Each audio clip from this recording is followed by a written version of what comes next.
যেই দোয়া পড়লে আসমান থেকে ধূপ করে একটা বস্তায় টাকা পড়ে যাবে, আপনি ঋণ দিয়ে দিবেন, আপনার স্থাবর সম্পত্তিতে হাত দেওয়া লাগবে না। অনেক লোক বলে, হুজুর ঋণ পরিশোধের আমল শিখায় দেন।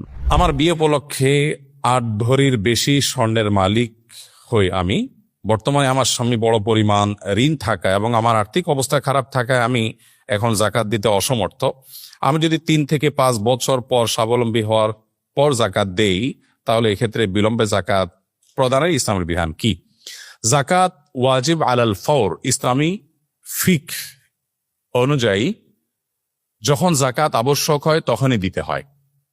যদি আপনার মনে হয় যে এখন জাকাত দেওয়ার মতো ব্যক্তি আপনি খুঁজে পাচ্ছেন না বা আরো উপযুক্ত ব্যক্তি পাবেন, তাহলে টাকা আলাদা করে রাখলেন, হিসাব আলাদা করে রাখলেন, একটু পরে দিলেন, ঠিক আছে। বাট শুধুমাত্র আমার এখন দেওয়ার মতো টাকা নেই, এই অজুহাতে আপনি জাকাত 2-4 বছর পিছাতে পারবেন না। আপনার 8 ভরি স্বর্ণ থেকে খুব সামান্য পরিমাণ বিক্রি করলে কয়েক বছরে জাকাতের টাকা হয়ে যাবে।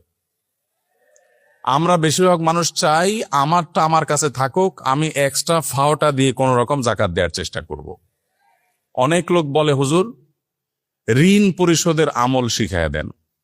আমি বলি, ঋণ পরিশোধের আমল হলো স্থাবর অস্থাবর সম্পত্তি বিক্রি করে ঋণ দিবেন, এটা হলো ঋণ পরিশোধের আমল। বলে, না হুজুর সেটা না তো, আমি দোয়া চাইছি, একটা দোয়া শিখাই দেন। তাই আমি বলছি, আমি বুঝছি, আপনি চাচ্ছেন আমি এমন কোন দোয়া শিখাই দিই যেই দোয়া পড়লে আসমান থেকে ধূপ করে একটা বস্তায় টাকা পড়ে যাবে, আপনি ঋণ দিয়ে দিবেন, আপনার স্থাবর সম্পত্তিতে হাত দেওয়া লাগবে না। আপনি সেই দোয়া চাচ্ছেন। মুহাম্মদ সাল্লাল্লাহু আলাইহি ওয়াসাল্লাম সেটা আমাদেরকে শিখান নাই। তিনি শিখিয়েছেন, আমি ঋণগ্রস্ত, আমার সর্বশেষ সম্বল বিক্রি করে তারপরে যখন আমি পারছি না তখন আমি আল্লাহর কাছে, তার আগে এবং তখন আল্লাহর কাছে হাত পাতবো। কিন্তু আমরা চাই আমার সব ঠিকঠাক থাকুক, আমি ফাওটা দিয়ে কোন রকম জাকাত দেই বা ঋণ দেই। এটা মুসলিম সুলভ চিন্তাধারা বা মানসিকতা নয়। নবী সাল্লাল্লাহু আলাইহি ওয়াসাল্লাম বুখারীর হাদিসে বলেছেন, কিয়ামতের আলামত সমূহের মধ্যে থেকে একটা হলো জাকাতকে মানুষ জরিমানা মনে করবে, দণ্ড মনে করবে, দিতে চাইবে না। জাকাত দিতে পারা তো সৌভাগ্যের, এটা আমার আখিরাতের অ্যাকাউন্টে জমা হচ্ছে, আমি সওয়াব পাবো। তাহলে সেক্ষেত্রে আমার কেন সামান্য অংশ বিক্রি করে দিতে কার্পণ্য হচ্ছে বা দ্বিধা হচ্ছে? এটা করা উচিত নয়।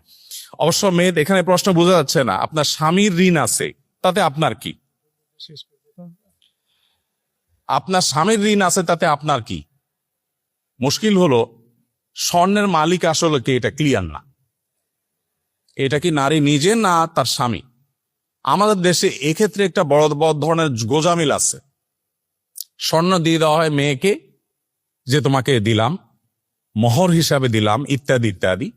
এরপরে যখন আবার তার ইটালির ভিসা চলে আসে, তখন বলে স্বর্ণগুলা দাও, বিক্রি করে ইটালি যাব। কত স্বর্ণ হয়ে যাবে?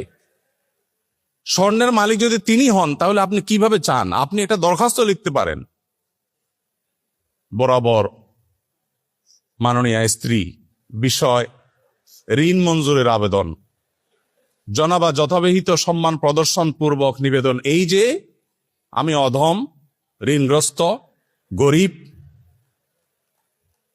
আপনি আমাকে আপনার স্বর্ণ বিক্রি করে লোন হিসাবে দিলে আমি সেটা যথাসময়ে অমুক সময়ে পরিশোধ করিব, বাধ্য থাকিব, ইত্যাদি ইত্যাদি। আপনি দরখাস্ত করতে পারেন, কিন্তু আপনি তো অর্ডার করছেন। তো আসলে স্বর্ণ কি আপনি তাকে দিয়ে দিয়েছেন? যদি দিয়ে থাকেন, জাকাত তাকেই দিতে হবে, কিন্তু আপনি দিচ্ছেন আবার মন মতো আপনি নিচ্ছেন। আর দেওয়ার পরে তিনি যদি এটা তার মন মতো মানুষকে দিয়ে দেয়, তাহলে আপনি তাকে প্রশ্নের মুখোমুখি করছেন। তার মানে বিষয়টা ক্লিয়ার না, এটা ক্লিয়ার করা উচিত।